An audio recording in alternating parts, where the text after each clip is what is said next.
നമസ്കാരം. ആദ്യ വാർത്ത ആരംഭിക്കുന്നു. വിശദമായ വാർത്തയിലേക്ക്. ലോക്സഭ കടന്ന് രാജ്യസഭയിലേക്ക്.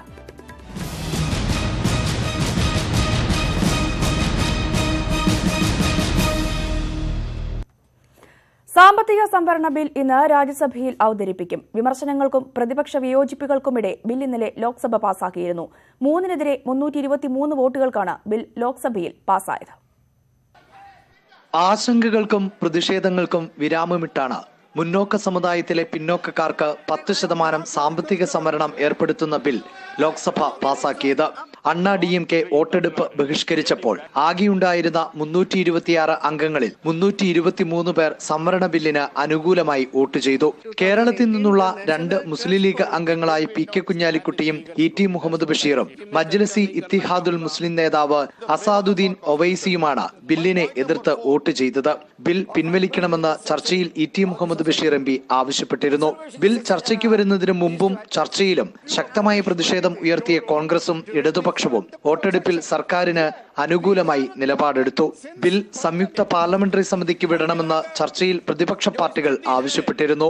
തിടുക്കപ്പെട്ട് ബിൽ കൊണ്ടുവരുന്നതിനെയും നിയമസാധുതയെയും പ്രതിപക്ഷ പാർട്ടികൾ ചോദ്യം ചെയ്തു. എന്നാൽ ജാതി സംവരണം അല്ലാത്തതുകൊണ്ട് തന്നെ നിയമപ്രശ്നങ്ങൾ ഉണ്ടാകില്ലെന്ന് ധനമന്ത്രി മറുപടി നൽകി.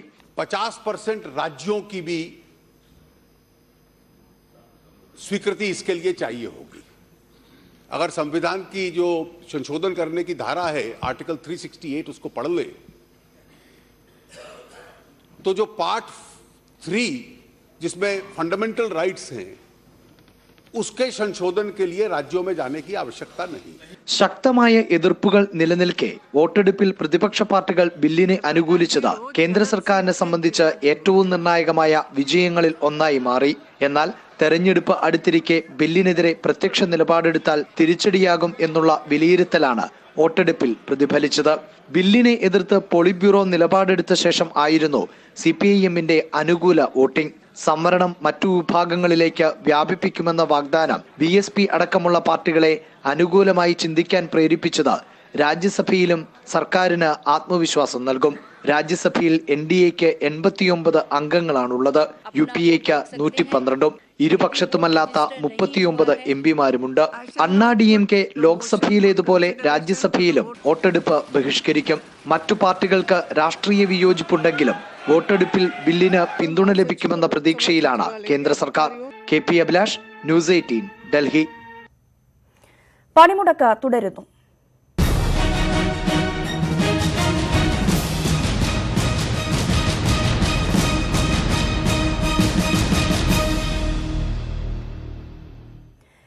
കേന്ദ്ര സർക്കാരിന്റെ തൊഴിലാളി വിരുദ്ധ നയങ്ങൾക്കെതിരെ വിവിധ ട്രേഡ് യൂണിയനുകൾ ആഹ്വാനം ചെയ്ത 48 മണിക്കൂർ രാജ്യവ്യാപക പണിമുടക്ക് തുടരുന്നു.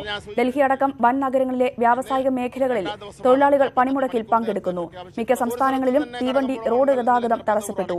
പണിമുടക്കിന്റെ ഭാഗമായി സംസ്ഥാനത്തിന്റെ വിവിധ ഭാഗങ്ങളിൽ സമരാനുകൂലികൾ ഇന്നും ട്രെയിൻ തടയും. തിരുവനന്തപുരത്ത് വേണാട് എക്സ്പ്രസ് തടഞ്ഞ സമരക്കാരെ അറസ്റ്റ് ചെയ്തു നീക്കി. ജീവനക്കാർ പണിമുടക്കിൽ ആയതിനാൽ KSRTC ഇന്നും സർവീസുകൾ നടത്തുന്നില്ല.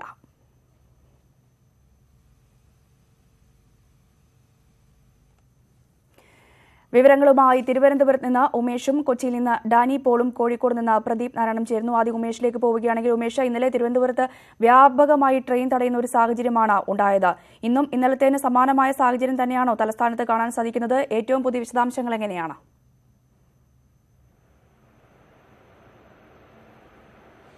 ഇതിന് അത്ര തീവ്രമായി ഇന്ന് ട്രെയിൻ തടഞ്ഞില്ല എന്ന് തന്നെ പറയാം. ഇന്നലെ രാവിലെ 3 ട്രെയിനുകൾ തടഞ്ഞെങ്കിൽ ഇന്ന് രാവിലെ വേണാട് മാത്രമാണ് തടഞ്ഞത്. വേണാട് തടഞ്ഞ് ഏകദേശം 5 മണിക്ക് പുറപ്പെട്ട ട്രെയിന് 5:45 കൂടി മാത്രമാണ് തിരുവനന്തപുരം സെൻട്രൽ റെയിൽവേ സ്റ്റേഷനിൽ നിന്ന് പുറപ്പെട്ടത്.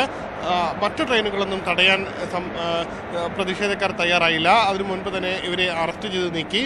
ഇന്ന് തിരുവനന്തപുരം കേന്ദ്രീകരിച്ച് മാത്രമേ ട്രെയിൻ തടയുകയുള്ളൂ എന്നാണ് സംയുക്ത സമരസമിതി പ്രവർത്തകർ പറയുന്നത്. കഴിഞ്ഞ ദിവസങ്ങളിൽ തിരുവനന്തപുരം ജില്ലയിൽ തന്നെ ചിറയൻകീഴ് അടക്കമുള്ള സ്റ്റോപ്പുകളിലും ഇതിനുശേഷം ട്രെയിൻ തടയുകയുണ്ടായിട്ടുണ്ട്. അതുകൊണ്ട് തന്നെ തിരുവനന്തപുരം ജില്ലയിൽ ജില്ലാ ആസ്ഥാനങ്ങൾ കേന്ദ്രീകരിച്ച് മാത്രമേ ഇത്തരത്തിൽ ട്രെയിൻ തടയൽ പ്രതിഷേധ പരിപാടികൾ നടക്കുകയുള്ളൂ എന്നാണ് അറിയിച്ചിട്ടുള്ളത്. ഇപ്പോൾ പോകുന്നത് ജനശതാബ്ദിയാണ്. 6 മണിക്ക് പോകേണ്ട ജനശതാബ്ദി വലിയ താമസമൊന്നുമില്ലാതെ ഏകദേശം 2-3 മിനിറ്റ് മാത്രം വൈകി ഓടുന്നു എന്ന് മാത്രമേ ഉള്ളൂ.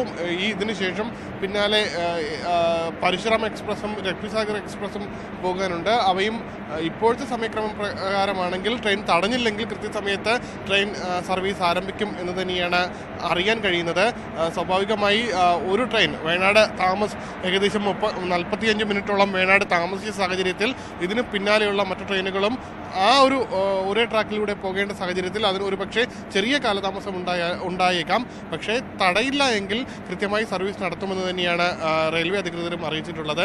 മറ്റ് ഗതാഗത സംവിധാനങ്ങളായ KSRTCയോ ഓട്ടോ ടാക്സി അടക്കമുള്ളവ ഇപ്പോഴും നിരത്തിൽ ഇറങ്ങിയിട്ടില്ല. പമ്പ സർവീസ് KSRTC ഓപ്പറേറ്റ് ചെയ്യുന്നുണ്ട്. ഇന്നലെ രാത്രിയും പമ്പ സർവീസ് തിരുവനന്തപുരം ഡിപ്പോയിൽ നിന്നും മറ്റ് ഡിപ്പോകളിൽ നിന്നും പമ്പയിലേക്ക് സർവീസ് നടത്തി. പക്ഷേ KSRTCയുടെ മറ്റ് പൊതുഗതാഗത മറ്റ് സ്ഥലങ്ങളിലേക്കുള്ള സർവീസുകളൊന്നും ഓപ്പറേറ്റ് ചെയ്തിട്ടില്ല. അന്യസംസ്ഥാനങ്ങളിലേക്കുള്ള KSRTC സർവീസുകളും മുടങ്ങിയ സ്ഥിതിയാണ്. ഇന്നലത്തെ അതേ സാഹചര്യം തന്നെയായിരിക്കും സർക്കാർ ഓഫീസുകളിലും ഒരുപക്ഷെ ഇന്നും. കൂടുതൽ ഹാജർ നില ഇന്നും രേഖപ്പെടുത്താൻ സാധ്യതയില്ല. രഞ്ജിനി. ശരി ഉമേഷ്, ഇപ്പോൾ കൊച്ചിയിൽ നിന്ന് ഡാനി പോൾ കൂടി തുടരുന്നുണ്ട്. ഡാനി, എന്തായാലും തിരുവനന്തപുരത്ത് വേണാട് എക്സ്പ്രസ് തടഞ്ഞിരിക്കുന്നു, മറ്റു ട്രെയിനുകളൊന്നും തടഞ്ഞിട്ടില്ല. കൊച്ചിയിലേക്ക് വരുമ്പോൾ കാര്യങ്ങൾ എങ്ങനെയാണ്?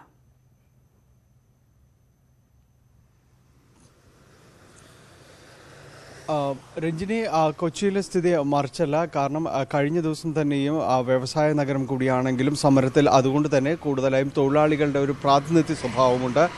സമരങ്ങൾ വ്യവസായ മേഖലയെ അപ്പാടെ ഇന്നലെ സ്തംഭിപ്പിച്ചിരുന്നു. അതോടൊപ്പം തന്നെ ഈ ട്രെയിൻ ഗതാഗതത്തെക്കുറിച്ച് തുടക്കത്തിൽ പറയുകയാണെങ്കിൽ ട്രെയിൻ ഗതാഗതം ഇന്നലെയും ട്രെയിൻ ഗതാഗതം തടഞ്ഞിരുന്നു. അതിൻ്റെ തുടർച്ച തന്നെ ഇന്ന് ഉണ്ടാകുമെന്ന് അറിയിച്ചിട്ടുണ്ട്. 7:30 passenger train Shoranur passenger Kalamassery സ്റ്റേഷനിൽ തടയും, സമരാനുകൂലികൾ തടയുമെന്ന് അറിയിച്ചിട്ടുണ്ട്. അതോടൊപ്പം തന്നെ 9:30 എറണാകുളം നോർത്തിൽ പാലരുവി എക്സ്പ്രസ് തടയും. 9:40 KK എക്സ്പ്രസ് ആലുവയിൽ തടയുമെന്ന് അറിയിച്ചിട്ടുണ്ട്. ഈ 3 ട്രെയിനുകളും തടയുന്നതോടുകൂടി തന്നെ കഴിഞ്ഞ ദിവസങ്ങളിൽ ഉണ്ടായതിൻ്റെ തുടർച്ചയെന്നോണം തന്നെ ട്രെയിൻ ഗതാഗതം അതിൻ്റെ സമയക്രമം ഇതിനെല്ലാം തന്നെ പാടെ താളം തെറ്റിക്കുന്ന രീതിയിലേക്ക് ഇത് മാറുന്നു. കാരണം ഇത് നീണ്ടു നിൽക്കും. അല്പസമയം എങ്കിലും തുടരുകയാണെങ്കിലും ഇതിൻ്റെ സമയക്രമത്തെ ബാധിക്കും. സഞ്ചാരികളെ, യാത്രക്കാരെ എല്ലാം തന്നെ വളരെ ഗുരുതരമായി തന്നെ ഇത് ബാധിക്കുന്ന ഒരു അവസ്ഥയിലേക്ക് മാറും. അതോടൊപ്പം തന്നെ മറ്റിടങ്ങളിലേക്ക് വരികയാണെങ്കിൽ റോഡ് ഗതാഗതത്തെക്കുറിച്ച് പറയുകയാണെങ്കിൽ ഇന്നലെ അതിൻ്റെ തുടർച്ച ഇന്നും പ്രതിഫലിക്കും. സ്വകാര്യ ബസ്സുകളെ കൂടുതലായി ആശ്രയിക്കുന്ന ഒരു ജില്ലയാണ് എറണാകുളം. സ്വകാര്യ ബസ് സർവീസുകൾ ഒന്നും തന്നെ സർവീസ് നടത്തുന്നില്ല. തൊഴിലാളികളടക്കം പണിമുടക്കിനോട് അനുഭാവം പ്രകടിപ്പിച്ചുകൊണ്ട് ഇതിൽ പങ്കെടുക്കുന്നുണ്ട്. അതുകൊണ്ട് സ്വകാര്യ ബസ് സർവീസുകൾ ഇന്ന് നടത്തുന്നില്ല. KSRTC ബസ്സുകൾ സർവീസുകൾ നടത്തുന്നില്ല എന്ന് നമുക്കറിയാം. അതുകൊണ്ട് തന്നെ പൊതുഗതാഗത സംവിധാനത്തെ വളരെ പ്രതികൂലമായി തന്നെ ബാധിക്കുന്നു. സ്വകാര്യ വാഹനങ്ങൾ മാത്രമായിരിക്കും ഇന്നും നിരത്തിലിറങ്ങുക എന്ന് ഏതാണ്ട് വ്യക്തമായിട്ടുണ്ട്. മറ്റ് വ്യാപാര കേന്ദ്രങ്ങളെല്ലാം തന്നെയും പണിമുടക്കിൽ അതായത് ജീവനക്കാർ എത്താൻ പറ്റാത്തൊരവസ്ഥയുണ്ട്. അതുകൊണ്ട് പല വ്യാപാര കേന്ദ്രങ്ങളും തന്നെ അടഞ്ഞു കിടക്കുകയാണ്. കഴിഞ്ഞ ദിവസം ബ്രോഡ്വേയിൽ ചില വ്യാപാര സ്ഥാപനങ്ങൾ തുടർന്നിരുന്നു. കാരണം മറ്റിടങ്ങളിൽ പണിമുടക്ക് സമരാനുകൂലികൾ നേരിട്ട് വന്ന കടകൾ അടപ്പിക്കുന്ന ഒരു സ്ഥിതി എറണാകുളത്ത് ഇന്നലെ അങ്ങനെ ഉണ്ടായിട്ടില്ല പൊതുവെയും. പക്ഷേ പണിമുടക്കിൽ പങ്കെടുക്കണമെന്ന് ഇവർ കർശനമായി തന്നെ പലരോടും തന്നെ ആവശ്യപ്പെട്ടിരുന്നു. ഇതിൻ്റെ ഭാഗമായി കൂടിയും ജീവനക്കാർ എത്താത്തത് കൊണ്ട് തന്നെയും പലയിടങ്ങളിലും ഈ കടകൾ അടഞ്ഞെടുക്കുകയാണ്. ബ്രോഡ്വേയിൽ മാത്രമാണ് ഇന്നലെ തുറന്നത്. അതേ ഒരു സമാന ദൃശ്യങ്ങൾ തന്നെയായിരിക്കും വലിയ മാളുകൾ, വലിയ ഷോപ്പിംഗ് സ്ഥാപനങ്ങൾ ഒഴിച്ച് മറ്റിടങ്ങളിലെല്ലാം തന്നെ ഈ കടകൾ അടഞ്ഞുകിടക്കുന്ന, വ്യാപാര സമുച്ചയങ്ങൾ അടഞ്ഞുകിടക്കുന്ന ഒരു അവസ്ഥയിലേക്ക് തന്നെയായിരിക്കും, അതിൻ്റെ തുടർച്ച തന്നെയായിരിക്കും ഇന്ന് ഉണ്ടാവുക. സർക്കാർ ഓഫീസുകൾ, അതോടൊപ്പം തന്നെ സംസ്ഥാന സർക്കാർ ഓഫീസുകളെ ഹാജർ നില ഇന്നലെയും വളരെ വളരെ കുറവായിരുന്നു. ഇത് തന്നെ ഇന്നും പ്രതിഫലിച്ചേക്കാം. മറ്റ് തൊഴിലിടങ്ങൾ, വ്യാപാര കേന്ദ്രങ്ങളെല്ലാം തന്നെ ഇന്നലെ വ്യവസായ മേഖലയിൽ തൊഴിലാളികളെ തടയാൻ ശ്രമിച്ചിരുന്നു. അതുകൊണ്ട് പോലീസ് സംരക്ഷണത്തോടുകൂടിയാണ് ഇവിടെ ഇന്നലെ തൊഴിൽശാലയിലേക്ക് തൊഴിലാളികളെ. പ്രദീപ്, എന്തായാലും KSRTC ബസ്സുകൾ നിരത്തിലിറങ്ങുന്നില്ല, സ്വകാര്യ ബസ്സുകൾ ഇറങ്ങുന്നില്ല, ഓട്ടോ ടാക്സികളൊന്നും നിരത്തിലിറങ്ങില്ല. ഇന്നും പൊതുഗതാഗതത്തെ വലിയ രീതിയിൽ ബാധിക്കാനുള്ള ഒരു സാധ്യത തന്നെയല്ലേ ഇന്നും കാണുന്നത്?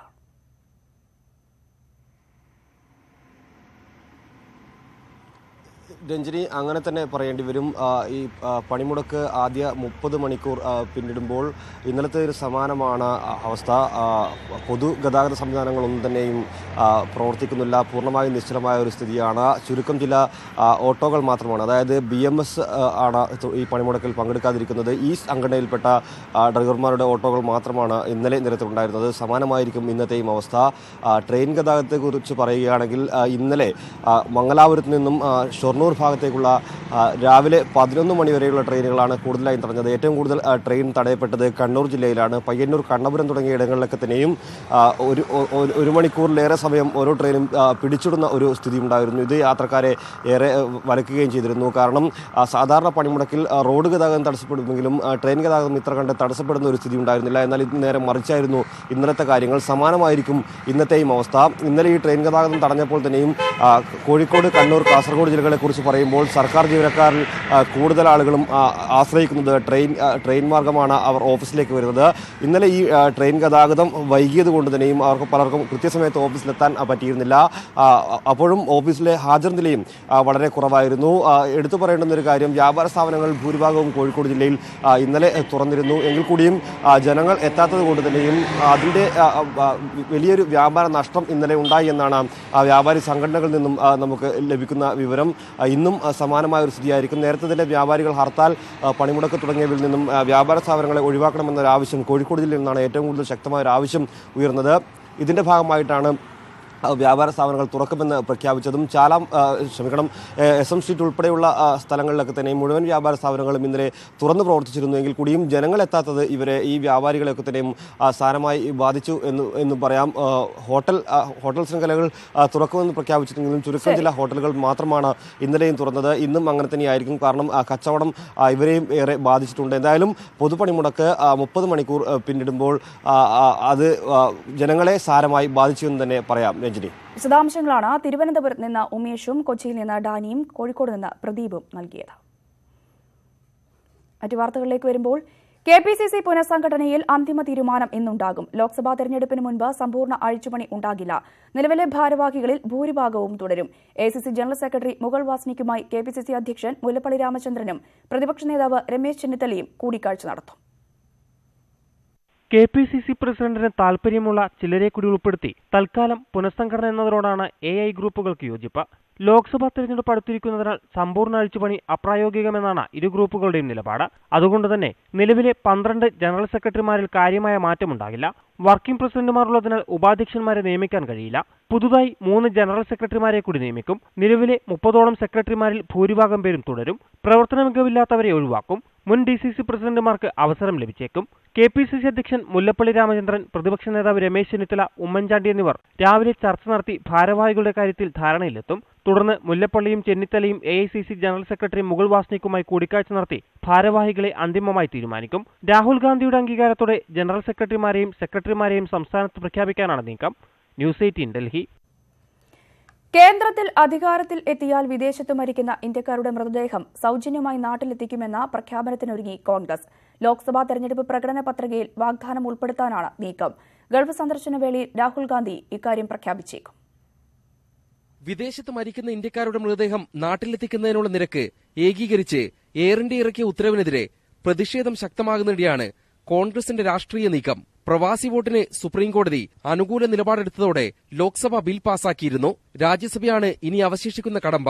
പ്രവാസി വോട്ടുകൾ നിർണായകമാകാമെന്ന സാഹചര്യത്തിൽ കൂടിയാണ് പ്രവാസികൾക്ക് അനുകൂലമാകുന്ന വാഗ്ദാനം തിരഞ്ഞെടുപ്പ് പത്രികയിൽ ഉൾപ്പെടുത്താനുള്ള ആലോചന. വെള്ളിയാഴ്ച മുതൽ ദുബായിയും അബുദാബിയും സന്ദർശിക്കുന്ന കോൺഗ്രസ് അധ്യക്ഷൻ രാഹുൽ ഗാന്ധി ഇത് സംബന്ധിച്ച പ്രഖ്യാപനം നടത്തിയേക്കും. രാഹുലിന്റെ സന്ദർശന ചുമതല വഹിക്കുന്ന AICC ജനറൽ സെക്രട്ടറി ഉമ്മൻചാണ്ടി മുമ്പാകെ പ്രവാസി സംഘടനാ പ്രവർത്തകർ വിഷയമുന്നയിച്ചു. എല്ലാ പാർട്ടി MP കണ്ടത് കൊടുത്തിരുന്നു, അപേക്ഷ കൊടുത്തിരുന്നു. ഇപ്പോൾ രാഹുൽ ഗാന്ധി ഇപ്പോൾ 11-ാം തീയതി UAE വരുന്നുണ്ട്. അപ്പോൾ പ്രവാസികൾ എന്തോ ഒരു പരിഗണന എല്ലാ പ്രവാസികളും ഉറ്റുനോക്കുന്നുണ്ട്. പ്രവാസികളുടെ കാര്യം മനസ്സിലാക്കും എന്നൊരു പ്രതീക്ഷ എല്ലാ പ്രവാസികൾക്കും ഉണ്ട്. പാകിസ്ഥാനും ബംഗ്ലാദേശും സൗജന്യമായാണ് മൃതദേഹങ്ങൾ നാട്ടിലെത്തിക്കുന്നത്. ഇതിന് സമാനമായ നടപടി കോൺഗ്രസ് അധികാരത്തിലെത്തിയാൽ കൊണ്ടുവരുമെന്നാകും വാഗ്ദാനം. 200 കിലോ വരെ ഭാരമുള്ള മൃതദേഹം നാട്ടിലെത്തിക്കാൻ എയർപോർട്ട് ചാർജടക്കം എയർ ഇന്ത്യയുടെ ഏകീകൃത നിരക്ക് 40,000 രൂപയോളമാണ്. News 18 Delhi.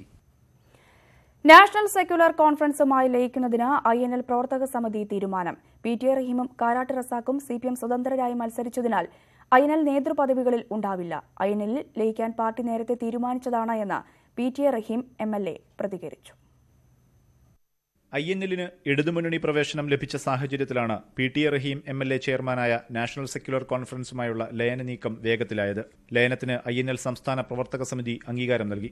National secular conference നേതാക്കൾക്ക് ഏതൊക്കെ പദവികൾ നൽകണമെന്ന കാര്യം പിന്നീട് തീരുമാനിക്കും. CPM സ്വതന്ത്ര MLA-മാരായതിനാൽ PTA റഹീമും കാരാട്ട് റസാഖും പാർട്ടി നേതൃപദവികൾ ഇപ്പോൾ ഏറ്റെടുക്കില്ല.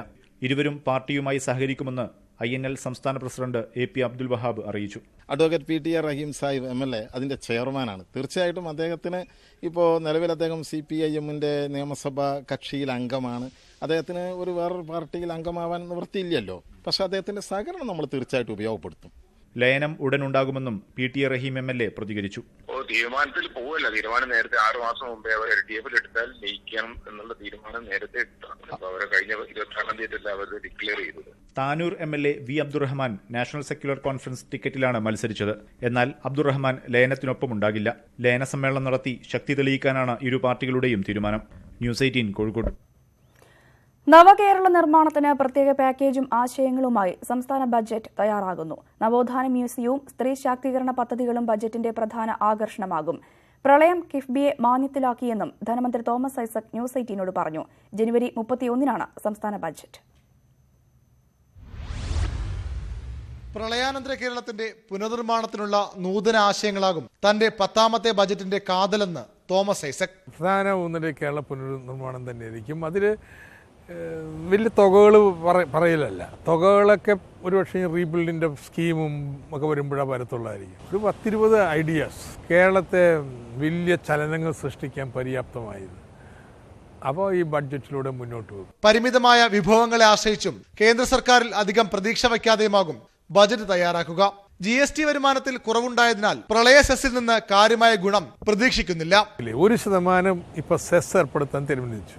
500 കോടി രൂപയാണ് ഒരു വർഷം കിട്ടുന്നത്. ഒന്ന് ആലോചിച്ച് നോക്കിയേ, 28 ഉണ്ടായിരുന്ന മുഴുവൻ 18 ആക്കി. 10%. അപ്പോൾ എത്ര ആയിരം കോടി രൂപയാണ് നഷ്ടപ്പെട്ടത്? ഇതാണ് നമ്മുടെ വരുമാനം വർദ്ധിക്കാതിരിക്കാനുള്ള മുഖ്യ കാരണം. ഏറെ പ്രതീക്ഷ അർപ്പിച്ച കിഫ്ബി പ്രളയത്തിനു ശേഷം മാന്യത്തിലായെന്നും ഐസക് വ്യക്തമാക്കുന്നു. കിഫ്ബി ഈ പ്രളയമൊക്കെ വന്നപ്പോൾ വീണ്ടും മാന്യത്തിലായി. എന്നും എല്ലാം നിർത്തിവെച്ചിരിക്കുകയല്ലായിരുന്നു 3 മാസം. ഞാൻ പ്രതീക്ഷിക്കുന്ന അടുത്ത വർഷം ഒരു 20,000 കോടി രൂപയുടെ നിർമ്മാണ പ്രവൃത്തി നടക്കും. പൈസ കൊടുക്കേണ്ടി വരും എന്നുള്ളത്. ഈ വർഷം ഏതാണ്ട് 45,000 കോടി രൂപയുടെ അനുമതി കൊടുത്തിരിക്കും. നവോത്ഥാനം, സ്ത്രീ ശാക്തീകരണം, ആരോഗ്യ വിദ്യാഭ്യാസ രംഗം എന്നിവയ്ക്കും ബജറ്റിൽ പ്രാമുഖ്യം നൽകും. തെരഞ്ഞെടുപ്പ് വർഷത്തിൽ ജനപ്രിയ ബജറ്റ് പ്രതീക്ഷിക്കാമോ എന്ന ചോദ്യത്തിന് ഐസക്കിന്റെ മറുപടി: ജനങ്ങളുടെ ആശുപത്രി, ജനങ്ങളുടെ സ്കൂള്, അവരുടെ ക്ഷേമ പ്രവർത്തനങ്ങൾ, ഇതിലെല്ലാം വളരെ ഉദാരമായ സമീപനമല്ലേ. കാരണം വലിയ മൂലധന ചെലവ് വരുന്നതൊക്കെ ബഡ്ജറ്റിന് പുറത്തോട്ട് മാറ്റിയിട്ടുണ്ട്. കിഫ്ബി വഴിയും ലൈഫ് വഴിയുമൊക്കെ. അപ്പോൾ ബഡ്ജറ്റിനുള്ളിൽ കുറച്ചും കൂടി സ്പേസ് ഉണ്ട് ഇങ്ങനെയുള്ള ക്ഷേമ പ്രവർത്തനങ്ങൾ ചെയ്യാനായിട്ട്. അപ്പോൾ അതാണ് സ്വീകരിക്കുന്ന സമീപനം. ന്യൂസ് 18 തിരുവനന്തപുരം. ഉത്തര കൊറിയൻ നേതാവ് കിം ജോങ് ഉൻ ബെയ്ജിംഗ് സന്ദർശിച്ചു. ചൈനീസ് പ്രസിഡന്റ് ഷീ ജിൻപിങ്ങിന്റെ ക്ഷണപ്രകാരമാണ് കിം ഉന്നതതല ചർച്ചയ്ക്ക് എത്തിയത്. ചൈന അമേരിക്ക നിർണായക വാണിജ്യ ചർച്ചകൾക്കിടെയുള്ള കിം ജോങ് ഉന്നിന്റെ ബെയ്ജിംഗ് സന്ദർശനം ഏറെ പ്രാധാന്യം നിറഞ്ഞതാണ്. മാധ്യമങ്ങൾ റിപ്പോർട്ട് ചെയ്തതോടെ ഇരു രാജ്യങ്ങളും കിമ്മിന്റെ സന്ദർശനം സ്ഥിരീകരിച്ചു. 1 വർഷത്തിനുള്ളിൽ കിം നടത്തുന്ന 4ാമത്തെ ചൈനീസ് പര്യടനമാണ് ഇത്. ഗ്യാഡ്വിക് എയർപോർട്ടിന് പിന്നാലെ ലണ്ടനിലെ ഹെത്രൂ വിമാനത്താവളത്തിലും ഡ്രോൺ കണ്ടെത്തി. ഇന്നലെ രാത്രിയോടെയാണ് റൺവേക്ക് സമീപം ഡ്രോൺ കണ്ടത്. ഇതേ തുടർന്ന് താൽക്കാലികമായി വിമാന സർവീസുകൾ നിർത്തിവെച്ചു. മണിക്കൂറുകൾ നീണ്ട പരിശോധനകൾക്ക് ശേഷം സർവീസ് പുനരാരംഭിച്ചു. സുരക്ഷാ പരിശോധനയ്ക്കായാണ് മണിക്കൂറുകളോളം സർവീസ് നിർത്തിവെച്ചത് എന്നും യാത്രക്കാർക്കുണ്ടായ ബുദ്ധിമുട്ടിൽ ക്ഷമ ചോദിക്കുന്നതായും വിമാനത്താവളം അധികൃതർ വ്യക്തമാക്കി. 4ാമത് കേരള ലിറ്ററേച്ചർ ഫെസ്റ്റിന് നാളെ മുതൽ കോഴിക്കോട് തുടക്കമാകും. 4 ദിവസം നീളുന്ന മേളയിൽ 200ഓളം സെക്ഷനുകളിലായി 500ഓളം അതിഥികൾ പങ്കെടുക്കും. ശബരിമലയിലെ യുവതീ പ്രവേശന വിവാദത്തിന്റെ പശ്ചാത്തലത്തിൽ ലിംഗനീതിയുമായി ബന്ധപ്പെട്ട ചർച്ചകൾക്ക് ഫെസ്റ്റ് പ്രാധാന്യം നൽകിയിട്ടുണ്ട് എന്ന് ഡയറക്ടർ കെ സച്ചിദാനന്ദൻ അറിയിച്ചു. കേരള ലിറ്ററേച്ചർ ഫെസ്റ്റിവൽ 4ാം എഡിഷന് നാളെ വൈകിട്ട് 6 മണിക്ക് MT വാസുദേവൻ നായർ തിരിതെളിക്കും. കല, സാഹിത്യം, രാഷ്ട്രീയം, സ്ത്രീ, സിനിമ, തത്വചിന്ത, പരിസ്ഥിതി തുടങ്ങിയ വിഷയങ്ങൾ ചർച്ചയാകും. സ്വതന്ത്ര software പ്രചാരകൻ Richard Stallman, Arundhati Roy, Ramachandra ഗുഹ, ആനന്ദ്, ശോഭാഡെ, റസൂൽ പൂക്കുട്ടി, രാകേഷ് ശർമ്മ തുടങ്ങി 500ഓളം അതിഥികൾ പങ്കെടുക്കും. ശബരിമല യുവതി പ്രവേശന വിഷയത്തിലൂന്നി ലിംഗനീതിയും ദളിത് സ്ത്രീ മുന്നേറ്റങ്ങളും ചർച്ചയാകുമെന്ന് ഫെസ്റ്റിവൽ ഡയറക്ടർ കെ സച്ചിദാനന്ദൻ അറിയിച്ചു. സ്ത്രീയെക്കുറിച്ചുള്ള സങ്കല്പം, സ്ത്രീക്ക് ആവശ്യമായ പുരുഷന് തുല്യമായ സമത്വം, ഈ കാര്യങ്ങളൊക്കെ മുന്നോട്ട് കൊണ്ടുവരുന്ന രീതിയിലാണ് ആ ചർച്ചകൾ നമ്മൾ പൊതുവെ ആസൂത്രണം ചെയ്തിട്ടുള്ളത്. വനിതാ സംവിധായകരുടെ ചിത്രങ്ങൾ ഉൾപ്പെടുത്തിയാണ് ഇത്തവണ ഫിലിം ഫെസ്റ്റിവൽ. എല്ലാ ദിവസവും കലാപരിപാടികൾ അരങ്ങേറും. പോയട്രി ഫെസ്റ്റും ഫോട്ടോ എക്സിബിഷനും സംഘടിപ്പിച്ചിട്ടുണ്ട്. KLF-ൽ പങ്കുചേരാൻ ഇത്തവണ 2.5 ലക്ഷത്തോളം പേർ എത്തിച്ചേരുമെന്നാണ് പ്രതീക്ഷയെന്ന് സംഘാടകർ അറിയിച്ചു. ന്യൂസ് 18 കോഴിക്കോട്. കേരളത്തിൽ നിരന്തരമുണ്ടാകുന്ന ഹർത്താലുകളുടെയും പണിമുടക്കുകളെയും വിമർശിച്ച് വിദേശികളും ജനജീവിതം നിശ്ചലമാകുന്ന ശീലം കേരളത്തിന്റെ ടൂറിസം മേഖലയ്ക്ക് നല്ലതല്ല എന്ന് മലയാളികൾ തിരിച്ചറിയണമെന്ന് അവർ പറയുന്നു. കഴിഞ്ഞ മാസം 22-നാണ് ഓസ്ട്രേലിയൻ ദമ്പതികളായ ലൂസിയാനയും ഹെദറും കേരളത്തിലെത്തിയത്. ശബരിമല യുവതീ പ്രവേശനത്തിന് പിന്നാലെ ഈ വർഷം ആദ്യം നടന്ന ഹർത്താൽ ദിനത്തിലെ അനുഭവങ്ങൾ മനസ്സ് മടുപ്പിച്ചുവെന്ന് ഇവർ പറയുന്നു. ബോംബേർ അടക്കമുള്ള അക്രമം അരങ്ങേറുകയാണെന്ന് അറിഞ്ഞതോടെ പേടിയായി. ഭക്ഷണം കഴിക്കാൻ കടകളില്ലാത്തതും വലച്ചു. Maybe 5 or 6 different places in Kerala, and we've had a good time, but sometimes it appears dangerous and you must be careful and you must ask people where to go, especially when you see bombing and things on the media, which is not a good thing for the tourism for Kerala. So I think it's important that it doesn't happen again. ഓസ്ട്രേലിയയിൽ സമരങ്ങൾ ഉണ്ടാകാറുണ്ടെങ്കിലും ഈ രീതിയിൽ അക്രമത്തിലേക്ക് തിരിയാറില്ലെന്നും ഇവർ പറയുന്നു. ഇനിയും കേരളം സന്ദർശിക്കണമെന്ന ആഗ്രഹമുണ്ട്. എന്നാൽ അക്രമവും ഹർത്താലും തുടർന്നാൽ ആഗ്രഹം മാറ്റി വേറെ സ്ഥലം തെരഞ്ഞെടുക്കേണ്ടി വരും. സമാധാനപരമായി പരിഹാരം കാണേണ്ട കാര്യങ്ങൾ തെരുവിലേക്ക് വലിച്ചിഴച്ച് ഹർത്താലും അക്രമവുമാക്കി മാറ്റരുതെന്ന് മലയാളികളോട് അഭ്യർത്ഥിച്ചാണ് ഇവർ മടങ്ങുന്നത്. I think it will if there's violence. I think you can't do these things with violence because the world will hear about it and people won't travel if there is violence.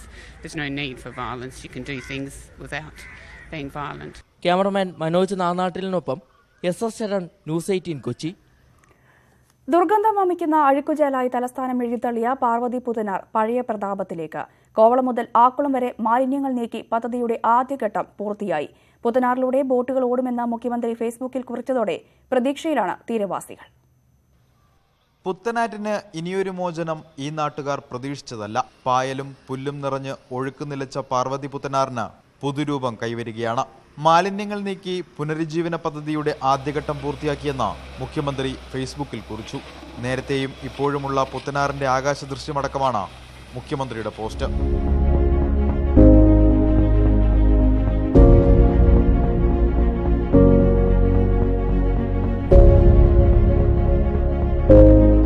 Parvathi പുത്തനാറിന്റെ ആഴം കൂട്ടുന്ന പണികളാണ് ഇപ്പോൾ നടക്കുന്നത്. 700-ലധികം വീടുകളിൽ നിന്ന് കക്കൂസ് മാലിന്യങ്ങൾ പാർവതി പുത്തനാറിലേക്കാണ് ഒഴുകുന്നത്. ഈ കുഴലുകൾ കണ്ടെത്തി മാറ്റും. ഒഴുക്ക് സുഗമമായതോടെ അസഹ്യമായ ദുർഗന്ധത്തിന് നേരിയ ആശ്വാസമുണ്ട്. കളനിറഞ്ഞു കിടന്ന കനാലിൽ വെയിൽ വീണതോടെ ഇരുകരകളിലുമുള്ളവർ ഓർമ്മകളിലേക്ക് മടക്കയാത്ര തുടങ്ങി. നമ്മൾ ഈ ആറ്റിൽ നിന്നാണ് കുളിക്കുകയും തുണി അലക്കുകയും ഒക്കെ ചെയ്യുന്നത്. കോരി കുടിക്കുക വരെ ചെയ്തിട്ടുണ്ട്. അത്ര നല്ല തെളിഞ്ഞ വെള്ളമായിരിക്കും. 10 പൈസ ഇവിടെ നിന്നുകൊണ്ടിട്ട പൈസ അടക്കുന്ന എടുത്തോണ്ടോ എന്ന് പറഞ്ഞ് പിള്ളേർ മുക്കിലിട്ട് എന്നെടുത്തോണ്ട് വരും. അത്രയ്ക്ക് നല്ല തെളിഞ്ഞ നല്ല വെള്ളമായിരുന്നു. ജലപാതയുടെ ഭാഗമായി ബോട്ടുകൾ ഓടിക്കുമെന്ന വാഗ്ദാനം യാഥാർത്ഥ്യമായാൽ അത് ഉയർത്തെഴുന്നേൽപ്പിന്റെ പുത്തനധ്യായമാവും. ന്യൂസ് 18 തിരുവനന്തപുരം. അംഗപരിമിതർക്ക് സഹായവുമായി കിംസ് ആശുപത്രി. ജീവകാരുണ്യ പ്രവർത്തനത്തിന്റെ ഭാഗമായി കേരളം, തമിഴ്നാട്, ശ്രീലങ്ക എന്നിവിടങ്ങളിലെ നിർധനർക്ക് കൃത്രിമ കാലുകൾ നൽകാനാണ് ആശുപത്രിയുടെ തീരുമാനം. ആദ്യഘട്ടം എന്ന നിലയിൽ ഇന്ന് 15 പേർക്ക് കൃത്രിമ കാലുകൾ വെച്ചുപിടിപ്പിക്കും. ജീവകാരുണ്യ സംഘടനയായ ഭഗവാൻ മഹാവീർ വികലാംഗ സഹായ സമിതിയുടെ സഹകരണത്തോടെ പ്രവർത്തിക്കുന്ന കിംസ് ജയ്പൂർ ഫുഡ് സെന്ററാണ് സൗജന്യ പദ്ധതി നടപ്പാക്കുന്നത്.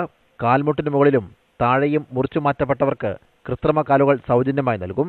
മഹാവീർ സഹായ സമിതി ഏഷ്യ, ആഫ്രിക്ക, ലാറ്റിൻ അമേരിക്ക തുടങ്ങിയ ഇടങ്ങളിലെ 1.73 ദശലക്ഷം പേർക്ക് ഇതുവരെ സഹായം ലഭ്യമാക്കിയിട്ടുണ്ട്. അംഗപരിമിതരുടെ ആത്മാഭിമാനമാണ് പദ്ധതിയിലൂടെ ലക്ഷ്യമിടുന്നതെന്ന് കിംസ് MDയും ചെയർമാനുമായ ഡോക്ടർ MI സഹദുള്ള പറഞ്ഞു. ഏതെങ്കിലും വിധത്തിൽ കയ്യോ കാലോ ആംബുട്ടേറ്റ് ചെയ്ത് വന്ന ആളുകൾക്ക് കംപ്ലീറ്റ് ആയിട്ട് ഫ്രീ ആയിട്ട്, ടോട്ടലി ഫ്രീ ആയിട്ട് ആ ആർട്ടിഫിഷ്യൽ ലിംബ് കൊടുക്കുക എന്നുള്ള ആ ഉദ്ദേശത്തിലാണ് തുടങ്ങിയിരിക്കുന്നത്. പദ്ധതിയുടെ ഉദ്ഘാടനം മഹാവീർ വികലാംഗ സഹായ സമിതി സ്ഥാപകൻ DR മെഹ്ത ഇന്ന് നിർവഹിക്കും. ഉദ്ഘാടനം ചെയ്യുന്നത് അതിൻ്റെ ഏറ്റവും അറിയിക്കുന്ന ആൾ തന്നെയാണ് പത്മഭൂഷൺ ഡോക്ടർ DR മെഹ്ത. 0413041113 എന്ന നമ്പറിൽ രജിസ്ട്രേഷൻ നടത്താം. ന്യൂസ് 18 തിരുവനന്തപുരം.